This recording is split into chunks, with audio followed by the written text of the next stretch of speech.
It was a bright Tuesday morning when the final bell rang and a wave of students flooded into the crowded hallway before first period. Jackets rustled and backpacks bumped against lockers as voices echoed off the tiled floors in sharp greetings and hurried footsteps. In the middle of the noise, three older boys with sneering grins pushed through the crowd like rough currents in a rushing river. They spotted a smaller boy standing by row 5 of the lockers, his navy blue blazer crisp, his backpack gleaming with a small golden crest. Without warning, one of the bullies shoved the smaller boy against the lockers so hard that his books tumbled to the floor in a scattered mess. The boy bent down quickly, gathering his notebooks and pencils and shaking hands as laughter bounced around him from the watching crowd. The second bully reached out, grabbed the crest on the side of the backpack, and yanked until the fabric tore in a jagged line. The golden crest, a tiny symbol etched with an eagle and 3 stars, fluttered to the ground like a wounded bird. The smaller boy froze, eyes wide with shock as the bullies kicked the crest across the linoleum with careless feet. He swallowed hard, remembering the proud words his father had whispered before they said goodbye in the driveway that morning. "Stand tall, say what you mean, and don't let anyone dim your light," his father had said with kind eyes and a firm voice. Gathering courage with each slow breath, the boy stood up straight, planted his feet, and reached for the crest. One bully kicked at it again, but the boy caught it in his palm before it rolled away into a dark corner. "Give it back," he said, his voice steady despite the fluttering in his chest, holding the frayed edge between thumb and forefinger. The bullies paused, surprised by the boy's firmness, their laughter fading into an uncomfortable quiet. Another student peeked around a corner and gasped softly, then slipped away to fetch a nearby teacher for help. The boy held the crest close, as if protecting something precious, his heart pounding in his ears like a drum. The largest bully stepped forward with a sneer and spat, "Who do you think you are, posing like you own this place?" The boy straightened his shoulders and replied clearly, "I'm exactly who I am, and you will leave me alone now." At that moment, soft footsteps approached behind them, and a firm voice called out, "What's happening here?" A teacher in a crisp suit stepped between the group and folded her arms, giving the bullies a look that silenced their mocking grins. She gathered the torn crest from the boy's hand and handed it back as she asked him gently, "Are you all right?" The boy nodded, too surprised to speak, and held the torn fabric against his chest like a shield. The teacher turned to the older boys and said calmly, "You will come with me to my office after lunch. We will talk about respect." The bullies glared but did not argue, shuffling off with clenched fists and muttered curses under their breath. As the teacher led them away, the boy let out a breath he did not realize he had been holding. He watched her tall frame disappear around a corner, then looked down at the little piece of cloth still clasped in his hand. His best friend, a girl with bright eyes and curly hair, rushed up and knelt beside him to help pick up his fallen books. "Are you okay?" she asked, her voice soft but full of concern as she handed him a math workbook and a pencil. He managed a small smile and said, "Thanks. I think so. He just tried to take my crest away." She glanced at the golden symbol and gasped, "That looks important. Is it special?" He tucked the crest gently into his pocket and nodded. "It was my grandfather's gift before he took office. It reminds me to be brave." She squeezed his shoulder and said, "You were brave today. You stood up for yourself." He shrugged and said softly, "I just did what Dad said." The hallway bell rang again, calling them toward their classrooms, and they hurried off end to end. In homeroom, he sat down slowly and placed his backpack on the floor, careful not to jostle the torn pocket. He opened his notebook and tried to focus as the teacher wrote today's schedule on the board in neat letters. His mind drifted to the look on the bullies' faces when he refused to stay quiet, and he felt a warm sense of pride. Yet he also felt a flicker of worry. What would happen when they learned who he really was? He glanced at the clock ticking above the door, took a deep breath, and whispered to himself, "I have to stay ready." After lunch, the boy stepped out into the warm courtyard and carried his tray toward a shaded bench under the tall oak tree, memories of the attack fresh and fear mixing with calm and hope in his chest. He sat down beside his best friend, who offered a gentle smile and a small carton of juice, reminding him that he was not alone in his quiet struggle. Around them, students formed small knots of chatter, some glancing curiously in their direction as if sensing something important in the air. He unwrapped his sandwich slowly, each bite grounding him a little more as he tried to replay his father's advice in his mind. On the far side of the courtyard, 2 reporters stood with cameras slung over their shoulders, their notepads poised for a scoop they believed would be big news. The boy's stomach tightened when he noticed a Secret Service agent stepping forward in a dark suit and matte sunglasses to block their path. The agent spoke quietly into a tiny microphone on his collar, and the reporters lowered their voices in hushed tones that still carried across the grass. His friend reached over and patted his hand, whispering, "They're just making sure you're safe," though her own eyes were wide with worry. He nodded and tucked a stray lock of hair behind his ear, trying to look as normal as any other student on a sunny afternoon. As the bell rang again, he gathered his tray and followed his friend toward the double doors, each footstep echoing in his mind like distant thunder. In the hallway, whispers trailed behind him as they passed lockers, and he overheard someone ask, "Isn't that the new kid whose dad's important?" Another voice answered, "They say he's the president's son, but no one knows for sure," and the word stung like a sudden breeze. He held his breath and gripped his friend's sleeve for a moment before steeling himself and continuing down the corridor. Inside the classroom, he found his assigned seat near the back and placed his backpack on the floor, careful not to shake the hidden crest inside. His teacher greeted him with a warm tone and asked if he had completed the reading assignment, temporarily shifting his focus to the lesson at hand. He opened his notebook and answered the first question with confidence, the numbers and words on the page offering a welcome distraction. As the lesson moved forward, he noticed a pair of two-way radios resting on the teacher's desk, their silent presence a reminder of the extra protection around him.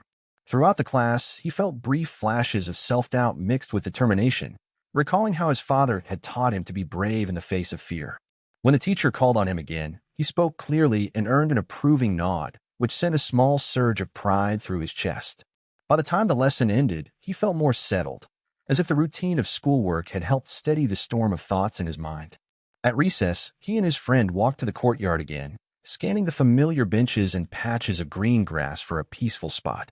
They found a quiet corner near the garden beds, where colorful flowers bloomed and bees hummed in careful patterns. His friend pointed out the flowers and said, "You always loved drawing these," and he smiled, remembering his sketchbook filled with painted petals. He took out a small pad and pencil and began roughly sketching the flowers, focusing on each curve of leaf and petal. The act of drawing calmed him more than any breathing exercise, and he felt the weight of the morning lift from his shoulders. A gentle breeze stirred the petals overhead, and for a moment he believed life could be simple and safe again. Suddenly, he noticed a flash of movement at the courtyard entrance, an agent directing a small group of students away from a noisy cluster. Curious, he looked up to see the three bullies from earlier standing off to the side, watched closely by another agent. Their faces were pale, and they avoided his gaze as they shuffled their feet and muttered under their breath. He felt a flicker of relief that they were being held accountable, but also a pang of guilt for the uncomfortable scene. His friend nudged him and whispered, "They'll learn respect soon enough," as she returned her focus to his sketchpad. He nodded and added darker shading to the petals, letting each line on the page anchor him further away from his fears. Recess ended, and he closed his pad, tucking it into his backpack with a sense of accomplishment and safety. They walked side by side back to class, the afternoon sun painting their shadows long and steady on the tiled floor. As they re-entered the building, he felt the pull of both worlds inside him, the secret of his family name and the simple life of a schoolboy. He paused at the doorway and took a deep breath, whispering to himself, "I can do this," before stepping inside. The next class began, and the teacher called on him to share his answer aloud, giving him another chance to shine. He spoke confidently, his voice clear enough to carry to the back of the room, and felt a quiet thrill when his classmates turned to listen. The lesson continued smoothly, each question answered and each page turned feeling like a small victory against the chaos of the day. When the final bell rang, he packed his bags, stood tall, and walked out with his friend, ready for whatever might come next, and determined never to hide his light again. As the sun dipped low over the rolling green lawns, the boy walked through the tall iron gates of the presidential compound, feeling a calm breeze brush his face as the sleek guard car slowed to a halt at the entrance. He stepped out of the car onto the smooth marble pathway and saw his father waiting near the front steps in a crisp navy suit and shoes, the gentle smile on his face filling the boy's heart with warmth and courage. A Secret Service agent stood at attention nearby, eyes hidden behind dark sunglasses, standing ready as the boy's friend waved from across the road before heading home, promising to check on him tomorrow morning. The boy's hand dipped into his pocket, closing around the torn, fragile crest, and he felt a surge of determination as he lifted his chin and took a confident step toward the stately white front doors of his home. His friend's parting words echoed softly in his ears like a soothing melody as he crossed the marble threshold, the heavy wooden doors closing behind him with a soft rumble that whispered safety inside the walls. The long hallway was lined with elegant family portraits, each face painted with loving detail and bright colors, and the stone floor shone under the glow of crystal chandeliers overhead.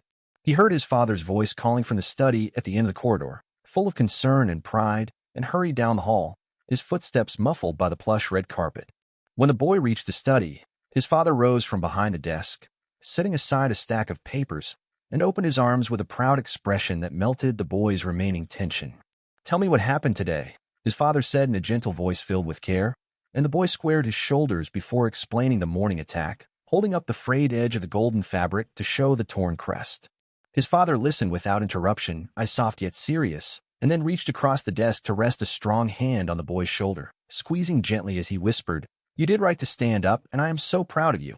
The boy felt his chest swell with pride and relief when his father's words sank in, and he smiled, tucking the fallen crest back into his pocket as if storing a small piece of his courage.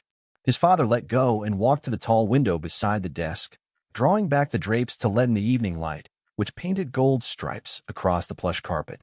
Outside, the manicured gardens glowed under the fading sun, and the boy heard the humming of a helicopter approaching over the distant trees to land on the lawn. He squeezed his father's hand and pointed at the glass, eyes bright with excitement, as they watched the helicopter's spinning blades kick up a swirl of dust and petals in the breeze. The helicopter landed with a smooth thump on the grass, and two agents hurried down the ramp, suits contrasting with the green lawn and the boy's bright backpack. The agents parted to reveal a tall figure stepping off the helicopter, whose upright posture and confident stride spoke of years of discipline and kindness, and the boy's heart leaped when he saw his grandfather. His grandfather's sunglasses reflected the pink sky as he waved and strode across the lawn, arms open wide to embrace his grandson in a hug that lifted the boy's feet off the ground. The boy laughed and wrapped his arms around his grandfather's strong frame, feeling more protected than he had all day, the torn crest forgotten for a moment in the joy of reunion. "I missed you," the boy said softly, and the older man tousled his hair with a playful smile before brushing a dark lock back from his face. His grandfather glanced at the agents and nodded, signaling that all was well, then spoke quietly into a small headset to ensure the compound remained secure. The boy and his grandfather walked side by side up the marble steps under the portico, the doors creaking and polished shoes clicking on the pathway in the evening air. Inside the foyer, the boy traced his fingers along the carved wooden banister, noticing the family crest carved in the marble above the door, now matching the golden symbol on his backpack. His grandfather stood near the fireplace in the sitting room and poured 2 cups of hot chocolate from a silver pot, the rich aroma filling the air with comfort. The boy accepted a mug with both hands, its warmth spreading through his cold fingers, and felt the tension of the day melt into safety and family love. They settled into overstuffed chairs beside the fire, and his grandfather asked about the rest of his day, listening as the boy described his classes and the pride of earning his teacher's nod. Outside the windows, the sky deepened into shades of purple and gold, and the first stars shone faintly over the garden fountains that glistened in the fading light. The boy took a thoughtful sip and said, "Today was scary, but speaking up made me feel strong," and his grandfather reached across to squeeze his hand in approval. His grandfather nodded and said, "Your voice is power. You must always use it to stand for what is right, because true leaders protect others and draw strength from kindness." The boy set down his cup and realized how much he had learned about courage and responsibility in just one day, feeling a sense of purpose fill his heart like a bright sunrise. They rose and walked through the hallway, lined with candles and glass sconces that cast dancing shadows on the walls, leading them toward the guest bedroom. His grandfather pushed open the door to a cozy room painted in soft blue, with a window that looked out over the hedges and a plush bed with blankets embroidered with a family crest. The boy climbed under covers and held the torn crest in his hand, placing it on the pillow beside him, as if it were a medal awarded for bravery. His grandfather bent to tuck in the blankets and whispered, "Sleep well, my champion, because tomorrow will call for more strength and grace," before straightening in the doorway. The boy watched his grandfather's kind silhouette disappear down the hall, and the door closed softly, echoing like a promise of rest and new beginnings.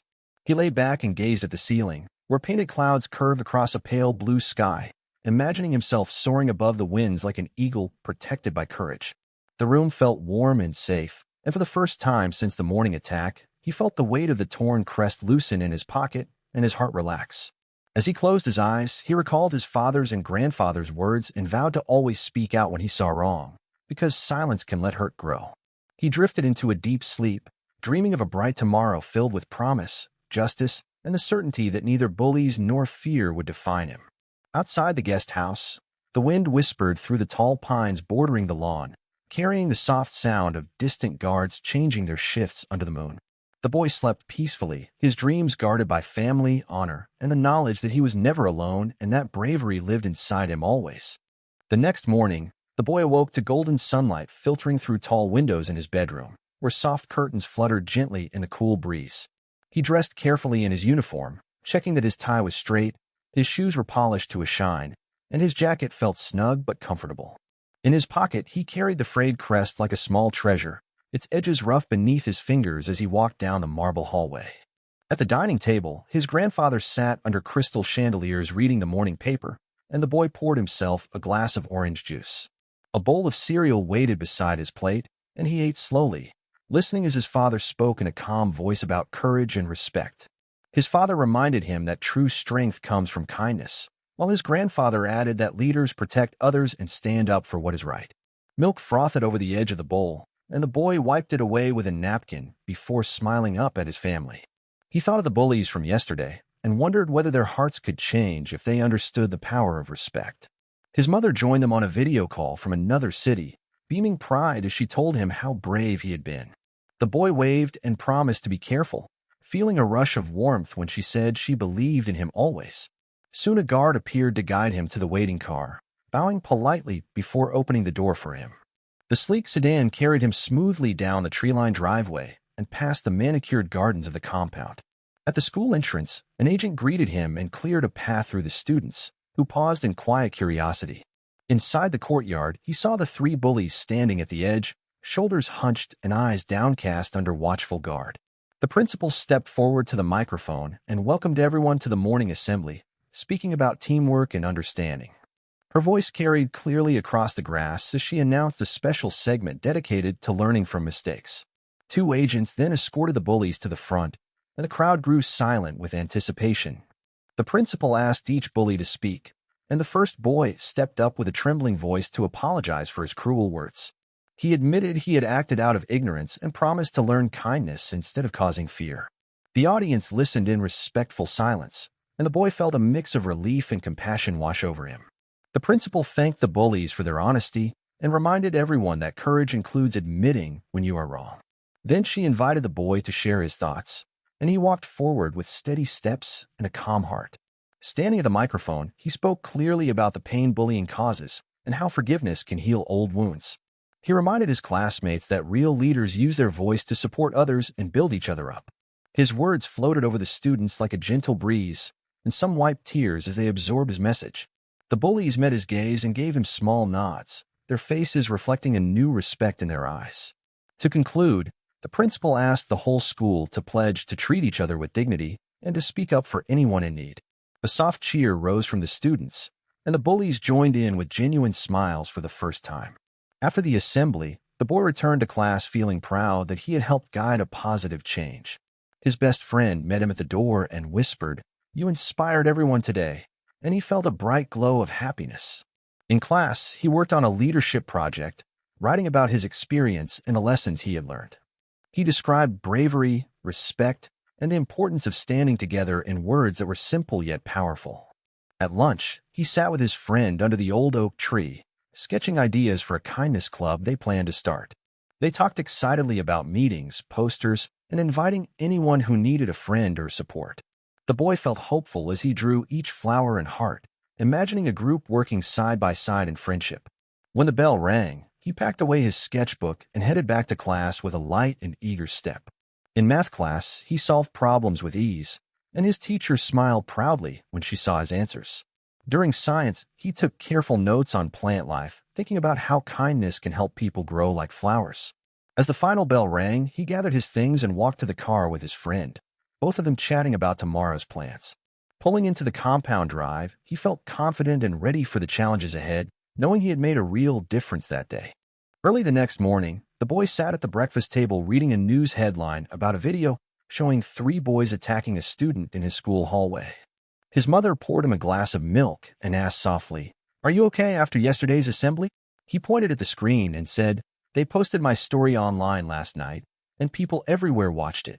The video showed him picking up the torn crest and standing up to the bullies with steady eyes. His father folded his newspaper and said, "Your courage is teaching everyone a lesson about respect." The boy nodded, swallowing a bite of toast as he read that the clip had millions of views. Later, he followed Secret Service agents through the compound gates and into a waiting sedan. Reporters held microphones and cameras just outside the car windows, their questions tumbling over each other. He kept his gaze forward and spoke clearly through the glass. "I want everyone to be kind." The sedan glided across the driveway and stopped in front of the school's main entrance. A throng of students parted around him like a path in a sea of faces. At the courtyard stage, the principal stepped up to the microphone and welcomed him back. He climbed the steps, feeling the weight of thousands of eyes watching his every move. He tapped the microphone once and said, "Good morning, thank you for being here." The courtyard fell silent as he continued. "Yesterday, I asked for respect. Today, I ask for action." He spoke about how small acts of kindness could change someone's whole day. Cameras recorded every word, and some students wiped tears from their cheeks. Behind him, the three bullies stood with their heads bowed and faces pale. When he finished, he walked down the steps toward them without fear. One bully looked up and said, "I'm sorry we tried to hurt you." The boy nodded and replied, "I forgive you. Please help me make this a kinder school." The second bully said, "I'll stand up for anyone who gets bullied from now on." The third bully added, "And I'll speak out if I see someone being hurt." The boy smiled and shook each of their hands firmly, sealing their promise. The crowd erupted in applause, and some students cheered his name. Later in homeroom, the teacher asked the class to write down one kind thing they would do today. The boy wrote, "Help someone who needs a friend," and passed the paper around the table. His friends copied ideas like sit with someone new and share a kind word. During lunch, the cafeteria buzzed with students talking about the morning event. Some thanked him for inspiring them, and others said they wanted to join his kindness club. After school, a messenger from the mayor's office dropped off a letter on his desk. It invited him to speak at a Youth Leadership Awards ceremony next week.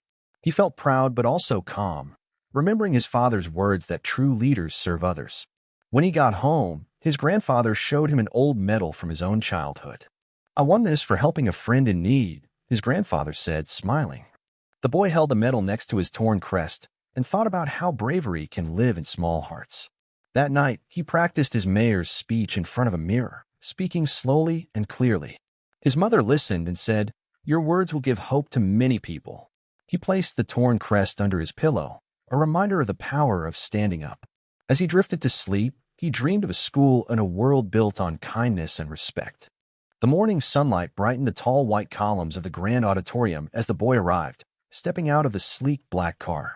He smoothed his tie, held the torn crest pinned to his lapel, and felt his stomach flutter with a mix of excitement and nerves. A red carpet led to the entrance, where rows of young leaders waited to greet him with polite nods and friendly smiles. Reporters from channels and newspapers snapped pictures as he walked past the velvet ropes, their flashes sparkling like bursts of light. Inside the lobby, a sign directed guests to the main hall, where flags from different states hung in neat rows above the stage. He followed his guide through tall wooden doors into a bright room filled with chairs arranged in neat lines. Banners reading Youth Leadership Awards fluttered softly, and the scent of fresh flowers welcomed him like a warm greeting. His father and grandfather took seats in the front row, nodding encouragement as he entered and found his own chair on stage. He placed his briefcase beside him, unzipped it quietly, and touched the restored crest he had sewn back onto his blazer. The master of ceremonies stepped to the microphone, welcoming everyone and explaining that these awards celebrated kindness, courage, and service. The boy listened as other young leaders shared short stories of community projects and small acts that made big differences.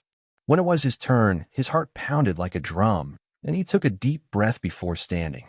He walked to the center of the stage with measured steps and looked out to the crowd of peers, family, and officials. Under the bright lights, he felt a calm voice inside him that reminded him of his father's words, "Speak your truth." He tapped lightly on the podium and said, "Thank you for this honor and for believing in kindness."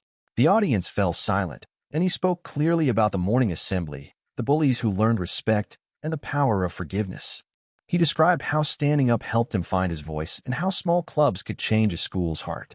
He urged every student to speak up, to help weak voices be heard, and to stand together for what was right.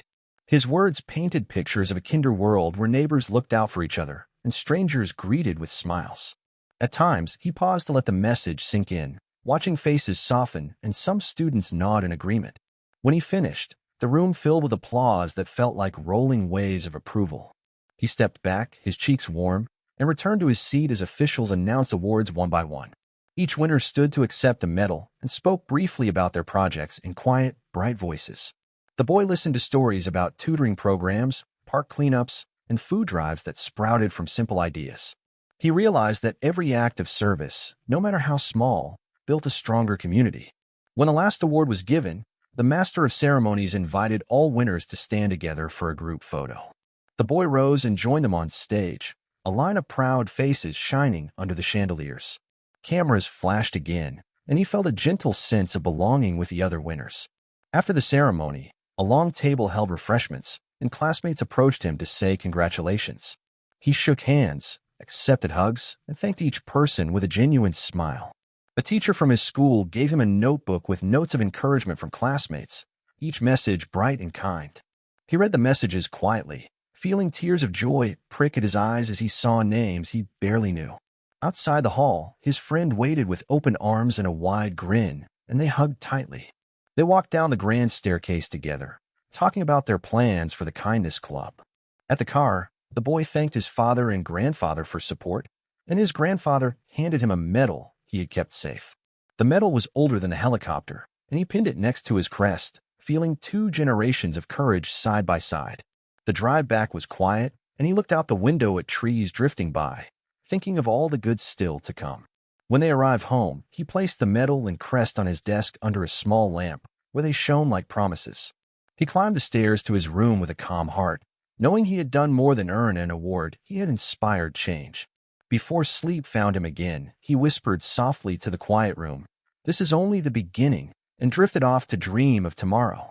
The morning began with a gentle hush as the boy stepped into the school's main lobby, carrying a stack of bright flyers announcing the first meeting of the Kindness Club, his heart pounding with anticipation and hope that his idea would catch on. He placed the colorful posters on the glass walls and locked eyes with his best friend across the hallway, both of them exchanging nervous smiles that carried more courage than words. As whispers rippled through the crowd of students, he felt dozens of curious glances fix on him and his friend, drawn by the promise of something new that could change their boring routine. At exactly 15 minutes past the morning bell, the signage was complete, and he watched as the vice principal strode in to check on the meeting space, pleasantly surprised by the neat rows of chairs and the inspirational banner behind the podium. The principal arrived shortly after, shaking the boy's hand and offering a word of encouragement before stepping aside to let the new leaders take charge of the assembly. When he stepped forward to the microphone, his nerves faded and he felt the steady warmth of purpose fill him, remembering his grandfather's advice about speaking truth with kindness. He introduced the Kindness Club with a clear voice, explaining how small acts like helping a classmate who felt left out or sharing a smile in the hallway could ripple out and make their entire school stronger. His friend followed him to the mic and described the club's first activity, writing handmade cards to students who might need a friend, complete with colorful drawings and uplifting messages. As the crowd settled into attentive silence, he watched several students scribble ideas on the pastel sign-up sheets, their names sprouting on the list like seedlings in spring. A hush fell over the assembly hall as the first shy student stepped up to the front to share a brief promise to leave a positive note on someone's locker before lunchtime. Encouraged by that gesture, others in the seats began to murmur about surprising a teacher with a compliment, helping a classmate carry books, or choosing a new friend at the lunch table. The boy smiled as he saw the blank signboard transform into a mosaic of good intentions, each heart-shaped sticky note representing a promise to act with compassion. When the bell rang to end the assembly, a line of eager students formed near the podium, asking questions and offering ideas for the club's next meetings, filling the auditorium with a sense of unity. He gathered the sign-up sheets and notes, feeling the weight of responsibility but also excitement that his single idea had sparked so much enthusiasm. In art class later that morning, the teacher asked him to share how he had designed the flyers, and he explained his choice of bright colors, bold letters, and friendly icons to capture everyone's attention. The art teacher smiled and offered extra paint and paper for any students who wanted to create new posters for the Kindness Club bulletin board. During lunch in the sunny courtyard, he and his friend unlocked the display case where the club's flyers and student notes were pinned, noticing curious onlookers leaning in to read each message. A group of girls wearing matching headbands approached to ask if they could bring snacks for the next meeting, and he agreed, promising to add a mini bake sale to the agenda. Later, in math class, the boy solved problems with ease and found that his confidence had grown after the morning's success, reminding him that bravery often hides behind the smallest choices. At recess, he and his friends sat in a circle of chairs under the oak tree as 8 new members gathered, each holding a card to share the kindest action they had taken since the meeting began. One student read aloud her note about helping the new art club member find supplies, while another spoke quietly about including a quieter classmate in a group project. As the group listened, their faces glowed with empathy and determination, and the boy felt a gentle swell of pride knowing these small stories would inspire many more. They spent the rest of recess decorating the meeting area with hand-painted banners bearing messages like "Be the Change" and "Kindness Counts," using leftover paint from the art room. When the bell rang again, they carefully folded their banners and promises notes into a binder that would become the Kindness Club scrapbook. In science class, he took careful notes on the lesson about plant ecosystems, drawing a parallel in his mind between the way plants support each other and the way people can nurture each other through kindness.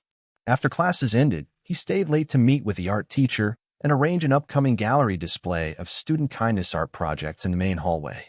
The art teacher showed him how to hang frames at even heights and offered him helpful tips on lighting to make the colors pop for the exhibit. As they worked, he spoke about inviting reporters back to cover the Kindness Club's gallery opening, hoping the positive story would spread beyond their school walls. Once the frames were in place, he walked through the hallway, imagining students stopping to read the stories and admire the artwork, their hearts warmed by small acts made real. On his way home in the waiting car, he described the day's events to his friend's parents, who listened with impressed smiles as he chattered about every detail. At dinner, his family celebrated the first spark of the Kindness Club, his mother praising his initiative and his father promising to post about it at the White House. His grandfather reached into his pocket and handed him a pen from his own youth club, telling him, "This belonged to the first leader of our community service group."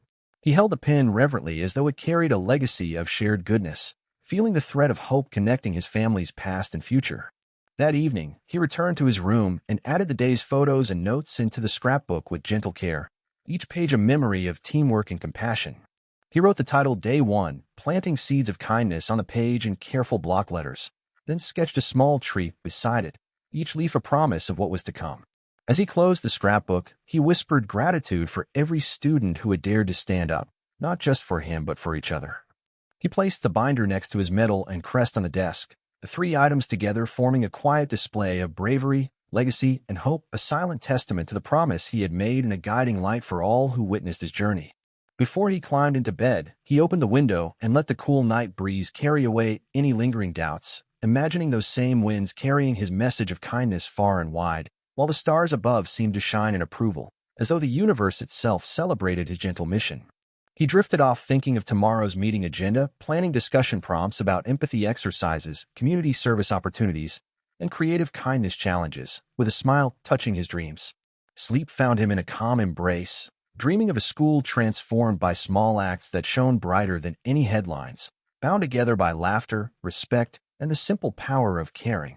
The morning sun painted the school courtyard with warm light as the Kindness Club gathered for their second monthly meeting, chairs set in a circle, and the boy taking a deep breath before speaking with a proud calm that filled the group with new energy. He thanked everyone for returning and explained how their first project had brightened many students' days and how their simple cards had made classmates feel seen and cared for when they needed it most. His friend followed with a reminder that kindness could be shared beyond the school walls, in parks, on buses, and at home, and invited ideas for a community service day to help clean the local playground. Students offered suggestions like planting flowers near the swings, painting a mural on the wall, and gathering gently used toys for a children's hospital, and he wrote each idea on a large flip chart under the banner. As they discussed details, the boy reminded them to choose a date when everyone could join, and they settled on the weekend after next to ensure families could help and to give plenty of time for planning. Several members volunteered to create colorful posters with photos from their first meeting, and others offered to record video messages sharing why they believe kindness truly mattered in every community. Throughout the discussion, the boy encouraged quieter members to speak up, reminding them that every voice was important and that true leadership meant listening as much as speaking. The group broke into pairs to draft thank you cards for the cafeteria workers, janitors, and bus drivers, writing kind messages like, "We notice your hard work," and "You make our school a better place." After they finished writing and decorating the cards with stickers and glitter pins, the boy collected them in a bright basket to deliver later that day. The bell rang, and they agreed to meet again next week, pausing for a quick group photo in front of the banner before heading to their classrooms, smiles bright and spirits lifted. In biology class, the boy sat beside his friend and quietly sketched a layout of the playground cleanup plan, adding simple labels and arrows to show where each activity would take place, his sketch feeling like a map for many helping hands. The teacher praised his neat drawing and invited him to share the plan with the class as an example of clear communication and teamwork. At lunch, he met with a small committee under the oak tree to assign roles for the service day, asking one person to bring gloves, another to brush paint on the mural wall, and someone to contact the playground manager, their laughter echoing like gentle music around them. His friend reminded him to post their plan on the school website, which he did quickly on a tablet, typing a short announcement that invited all students and their families to join for fun and helpful work. The next morning, he arrived to find the message already shared by the school newspaper club, and dozens of students signed up to help in their spare time, filling the sign-up page faster than he expected, and his heart fluttered at how quickly support had grown. His heart warmed when he saw former bullies adding their names alongside kind words like, "I want to be better," and he realized forgiveness had truly begun to heal old hurts. On the day before the cleanup, the boy and his friend packed supplies into bright buckets, filling each with paintbrushes, gardening tools, and trash bags, ready for a Saturday sunrise start, each bucket of supplies shining in the morning glow. Early that Saturday, more than 50 volunteers gathered at the playground gate, each wearing a green Kindness Club t-shirt and carrying tools or snacks to share. The boy welcomed everyone with a loud cheer, thanking them for coming and reminding them that even small acts could grow into big changes like the flowers they hoped to plant. They split into teams to sweep the floors, pull weeds, and wash the old picnic tables, working alongside parents and friends who brought extra supplies and folding chairs for rest breaks. As buckets of paint brightened the wall, some students painted birds, trees, and smiling faces, while others carefully traced letters spelling out "Be kind always" in bold, friendly script. The afternoon sun warmed the group as they carried buckets of water to rinse brushes and wiped sweat from their brows with grateful smiles. He handed out popsicles and cold water, his own smile growing wider as he heard laughter rising like music above the work. By mid-afternoon, the playground looked like a new place, with bright murals, clean benches, and blooming flower beds where only grass had grown before. A local news crew arrived to film the final moments, interviewing volunteers who spoke about the joy of helping and the power of kindness to bring people together. The boy stepped into view and spoke clearly into the camera. "Kindness starts with each of us. When we choose to care, we make our world stronger and happier." The reporter smiled and thanked him, and his father appeared in the background wearing a proud grin behind the lens, quietly filming his son's proud moment. When filming ended, the volunteers formed a line for group photos, arms around each other, their bright green shirts and painted mural making a picture of hope and teamwork. He felt the warmth of true connection as he hugged his friend and the former bullies who stood by him, knowing that forgiveness and teamwork had built real bridges between them. That evening, he and his family returned home, where his mother had prepared a special dinner to celebrate the day's success and the positive change they had sparked. They ate together under soft lights, sharing stories of the day's funniest moments, like the paintbrush that flew out of a volunteer's hand and landed on the grass like a bright rainbow. His grandfather held up a framed photo of the mural, with the boy standing in front of it, and said, "This picture will remind us that courage and kindness grow best when we work together." The boy placed the photo on his desk beside his medals, crest, and scrapbook, arranging each item so they could tell the story of his journey in a silent display of memories and lessons. After dinner, he opened his laptop and wrote a short blog post for the school website, explaining how anyone could start a kindness group with just one idea and friends who cared. He ended the post with a challenge, to do one act of kindness that week and share it with a club, hoping the ripple effect would spread to nearby schools and neighborhoods. Before bed, he video called a friend from another city who had read about their project online, and they talked excitedly about starting a similar club at her school. As he finally climbed into bed, he placed the frayed crest and the new mural photo under his pillow, symbols of bravery, change, and joy that would keep him inspired. He thought about how a single moment of courage in the hallway had grown into a movement of kindness that reached far beyond the school walls. He let gratitude fill his thoughts, understanding that helping others had helped him grow braver, kinder, and more connected to the world. As he drifted into sleep, the soft moonlight through the window seemed to whisper that tomorrow would bring new chances to care, connect, and change the world with simple acts of kindness.